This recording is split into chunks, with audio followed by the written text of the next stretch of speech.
வணக்கம் விவசாயிகளே. நம்ம ஒரு 3 நாளைக்கு முன்னே இந்த செடிக்கு களையை வெட்டி எரு வச்சாச்சு. 2 நாள் எரு நல்லா காஞ்சுது. நேற்று ஈவினிங் தண்ணி பாசியாச்சு.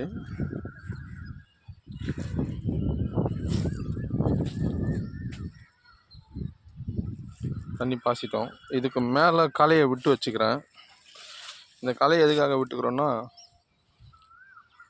காயிற வெயிலுக்கு இந்த களையே இல்லைன்னா இந்த மேல் பகுதியும் காஞ்சிடும், சீக்கிரமாக ஈரத்தை அப்சர்வ் பண்ணிக்கிறதுனால இந்த களை, இந்த வெள்ளரிக்காய் செடி, இதில் போட்டுக்கிற சொர செடியெல்லாம் மேலே விட்டு வச்சுக்கிறேன். ஏன்னா ரொம்ப வெயிலோட தீட்சணை அதிகமாச்சுன்னா செடி விதங்க ஆரம்பிச்சிடும். அப்புறம் நம்ம 2 நாளைக்கு 3 நாளைக்கு கண்டினியூஸாக தண்ணி விட்டுனே இருக்கணும். இப்போ இந்த செடிங்க மேலே இருக்கிறதுனால கொஞ்சம் ஈரத்தை அப்சர்வ் பண்ணி வச்சுருக்கோம். ஒரு 2 நாளைக்கு ஒரு வாட்டி விடுறது, இப்போ ஒரு 4 நாள் 5 நாள் பொறுத்து நம்ம விடலாம்.